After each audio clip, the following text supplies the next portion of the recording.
Hello friends, daily classes में आपका स्वागत है। दोस्तों 18 मई 2022, 19 मई 2022 करंट अफेयर के मोस्ट इंपोर्टेंट प्रश्न हम देख के चलेंगे जो आपके सभी प्रतियोगी परीक्षाओं के लिए मोस्ट इंपोर्टेंट रहने वाले हैं। पीडीएफ आपको पता है डेली क्लासेज के टेलीग्राम चैनल पर इसकी आपको मिल जाएगी। अच्छे से इन प्रश्नों को आपको करके चलना है, आपके आगामी प्रतियोगी परीक्षाओं में आपको ये प्रश्न देखने को मिल जाएंगे।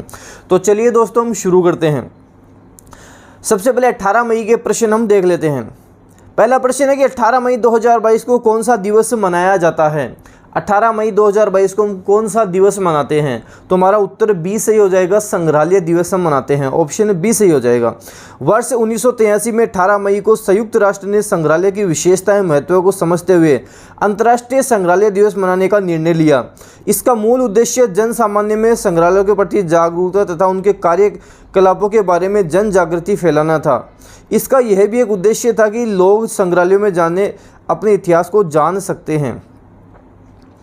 अगला कि केंद्रीय पर्यावरण मंत्री ने हाल ही में किस राज्य के रामगढ़ विषधारी अभयारण्य को देश का 52वां राष्ट्रीय टाइगर रिजर्व घोषित किया है। एग्जाम में बनने वाला प्रश्न है, मोस्ट इंपोर्टेंट प्रश्न है, अच्छे से आपको देख के चलना है। रामगढ़ विषधारी अभयारण्य कहाँ है? राजस्थान में, ध्यान रखना है। काफ़ी इंपोर्टेंट प्रश्न एग्जाम के लिए बन जाता है। ऑप्शन डी सही होगा। केंद्रीय पर्यावरण मंत्री ने हाल ही में राजस्थान के रामगढ़ विषधारी अभयारण्य को देश का 52वां टाइगर रिजर्व घोषित किया है। यह अभयारण्य रणथंबोर टाइगर रिजर्व और कोटा के मुगुद्रा हिल्स के बीच एक गलियारे के रूप में स्थित है।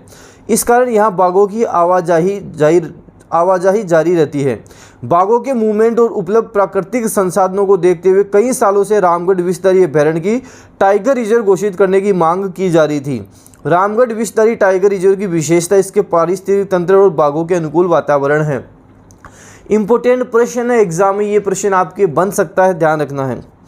अगला कि किस देश के अन्ना कबाले दुबा को दुबई में आयोजित एक पुरस्कार समारोह में Aster guardian global nursing award 2022 से सम्मानित किया गया, आपको बताना है।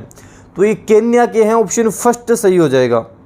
केन्या के अन्ना कबाले दुबा को दुबई में आयोजित एक पुरस्कार समारोह में Aster guardian global nursing award 2022 से सम्मानित किया गया। वे अपने गांव की पहली ग्रेजुएट हैं। उन्होंने नर्सिंग की पढ़ाई के दौरान मिस टूरिज्म केन्या 2013 का खिताब भी जीता था। उन्होंने अपने समुदाय में शिक्षा और लैंगिक समानता की वकालत की है। अगला प्रश्न है कि किस देश के राष्ट्रपति इमैनुअल मैक्रों ने लेबर पार्टी की नेता एलिजाबेथ बोर्न को देश की नई प्रधानमंत्री नियुक्त किया है? कहाँ के हैं? फ्रांस के हैं, आपको ध्यान रखना है। फ्रांस सही उत्तर हो जाएगा, ऑप्शन बी सही हो जाएगा। फ्रांस के राष्ट्रपति इमैनुअल मैक्रों ने लेबर पार्टी की नेता एलिजाबेथ बोर्न को देश की नई प्रधानमंत्री नियुक्त किया है। 30 साल में दूसरी बार किसी महिला को फ्रांस का प्रधानमंत्री बनाया गया है। फ्रांस के प्रधानमंत्री जिया कास्टेक्स ने पिछले महीने मध्य मार्गी इमैनुअल मैक्रों के दोबारा राष्ट्रपति चुने जाने के बाद अपेक्षित कदम के तहत 16 मई को इस्तीफा दे दिया। एलिजाबेथ बोर्न का जन्म 21 अप्रैल 1926 को अपने दादा जॉर्ज पंचम के शासनकाल के दौरान लंदन में हुआ था।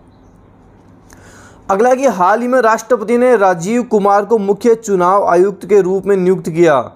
उन्होंने निम्न में से किसकी जगह ली है? देखो इस तरह के प्रश्न एग्जाम में ज़्यादा बनते हैं, अच्छे से आपको करके चलना है।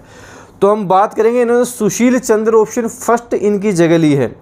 हाल ही में राष्ट्रपति ने राजीव कुमार को मुख्य चुनाव आयुक्त 25वें CEC के रूप में नियुक्त किया।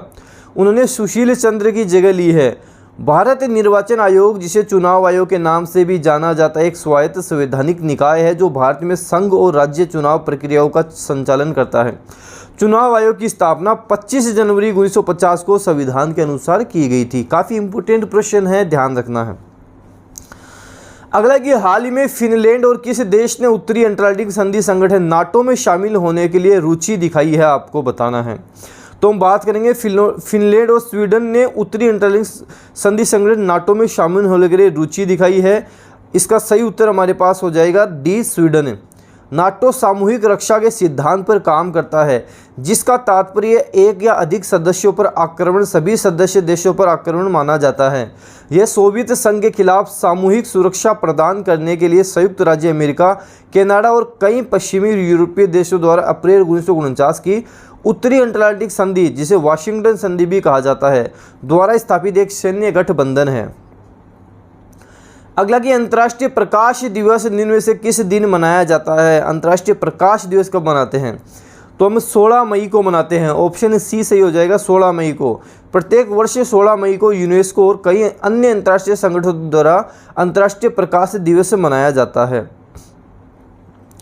अगला कि भारत उच्च रक्तचाप नियंत्रण प्रबंधन पहल नामक परियोजना के अनुसार 2.1 मिलियन भारतीयों में से कितने प्रतिशत का रक्तचाप अनियंत्रित है, ब्लड प्रेशर अनियंत्रित है, कितने प्रतिशत है? तो ऑप्शन फर्स्ट हो जाएगा 23% सही उत्तर इसका होगा। अगला कि हिंदी भाषा को बढ़ावा देने के उद्देश्य से भारत ने हाल ही में यूएन में कितने अमेरिकी डॉलर का योगदान दिया है, आपको बताना है। तो 8 लाख अमेरिकी डॉलर का योगदान दिया है। ऑप्शन डी सही हो जाएगा। निम्न में से किस क्रिकेट के पूर्व ऑलराउंडर एंड्रू साइमंड की हाल ही में कार दुर्घटना में मौत हो गई है? ये किस देश के क्रिकेटर थे, आपको बताना है।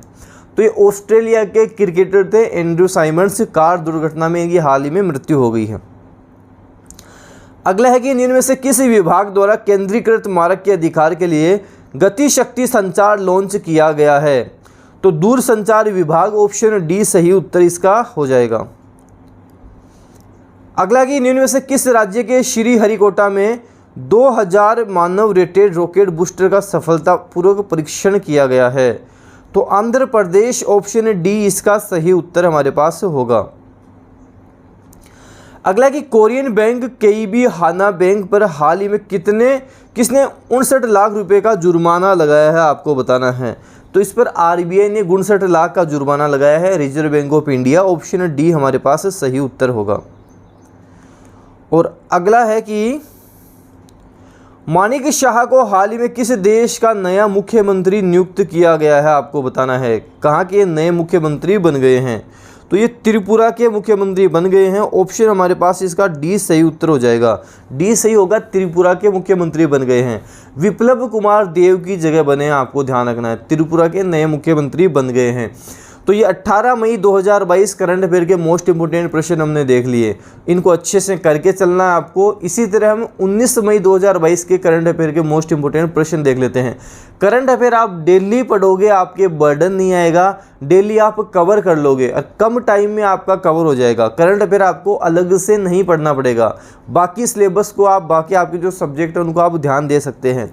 अब हम 19 मई के मोस्ट इंपोर्टेंट प्रश्न देख लेते हैं। पहला है कि किस देश ने हाल ही में गेहूं के निर्यात पर रोक लगा दी है? किसने लगा दी है? तो भारत ने लगा दी है। ऑप्शन हमारे पास सी सही हो जाएगा, भारत ने गेहूं निर्यात पर रोक लगा दी है। भारत सरकार ने हाल ही में गेहूं के निर्यात पर रोक लगा दी है।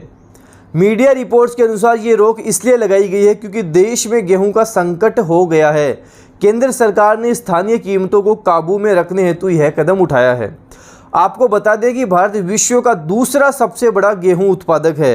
रूस और यूक्रेन के बीच जारी जंग के कारण से गेहूं की अंतर्राष्ट्रीय कीमत में लगभग 40% तेजी आई है। इसी कारण से भारत से गेहूं का निर्यात बढ़ गया है। मांग बढ़ने से स्थानीय स्तर पर गेहूं एवं आटे की कीमतों में भारी तेजी आई है, आपको ध्यान रखना है। तो हमारे पास उत्तर इसका सी सही हो जाएगा, भारत सही उत्तर हो जाएगा इसका। अगला प्रश्न है कि संयुक्त राष्ट्र महासभा ने एक गुप्त मतदान में चेक गणराज्य को संयुक्त राष्ट्र मानवाधिकार परिषद में किस देश को रिप्लेस करने के लिए चुना है, आपको बताना है। तो हम बात करेंगे कि संयुक्त राष्ट्र महासभा ने गुप्त मतदान में चेक गणराज्य को संयुक्त राष्ट्र मानवाधिकार परिषद में रूस को रिप्लेस करने के लिए चुना है। ऑप्शन डी सही हो जाएगा, रूस इसका सही उत्तर होगा। संयुक्त राष्ट्र महासभा में 157 देशों ने चेक गणराज्य के पक्ष में मतदान किया है और 53 ने मतदान से परहेज किया है। चेक गणराज्य 31 दिसंबर 2023 तक संयुक्त राष्ट्र मानवाधिकार परिषद सीट पर बना रहेगा।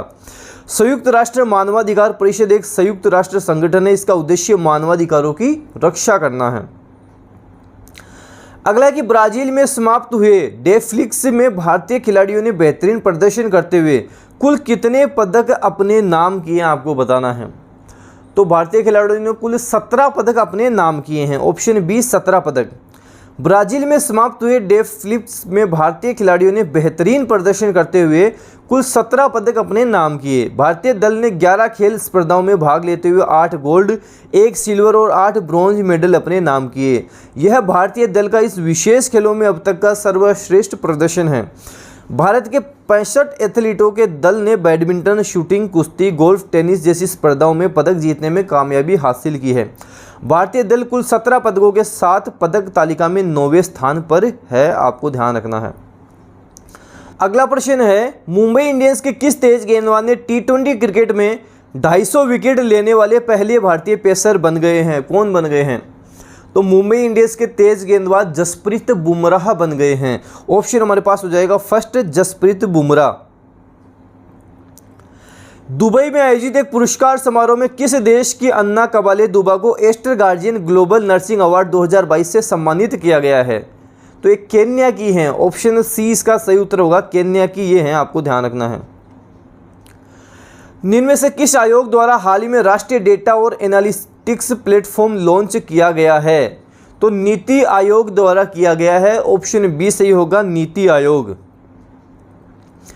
निम्न में से किस फूड डिलीवरी ऐप ने टाइम्स इंटरनेट से रेस्तरां तकनीक और dining out platform Dineout खरीद लिया है? आपको बताना है। तो स्विगी इसका सही उत्तर होगा। ऑप्शन बी स्विगी सही उत्तर हो जाएगा। केंद्रीय कौशल विकास और उद्यमिता राज्य मंत्री ने हाल ही में किस शहर में आदिवासी युवाओं को कुशल बनाने के लिए पायलट प्रोजेक्ट लॉन्च किया है?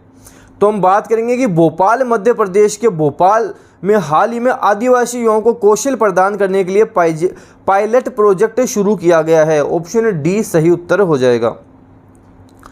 रानिल विक्रमसिंघे ने हाल ही में श्रीलंका के कौन से प्रधानमंत्री के रूप में शपथ ली है? आपको बताना है। तो श्रीलंका के 26वें प्रधानमंत्री बन गए हैं। ऑप्शन डी सही होगा, श्रीलंका के 26वें प्रधानमंत्री ये बन गए हैं।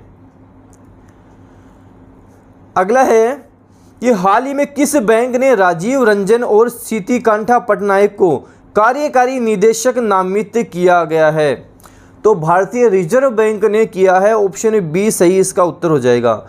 भारतीय रिजर्व बैंक ने हाल ही में राजीव रंजन और सितिकांठा पटनायक को कार्यकारी निदेशक नामित किया गया है।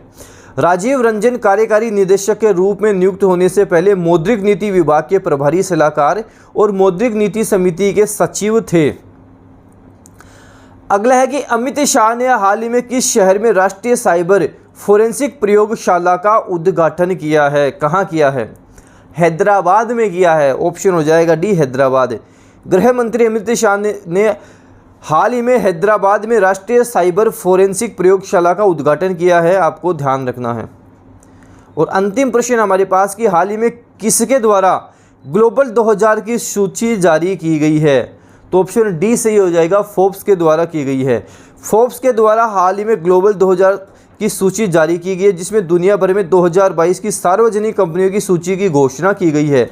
अरबपति मुकेश अंबानी की रिलायंस इंडस्ट्रीज लिमिटेड फोर्ब्स की वैश्विक 2000 सार्वजनिक कंपनियों की 2022 की सूची में 2 पायदान चढ़कर 53वें स्थान पर पहुंच गई है।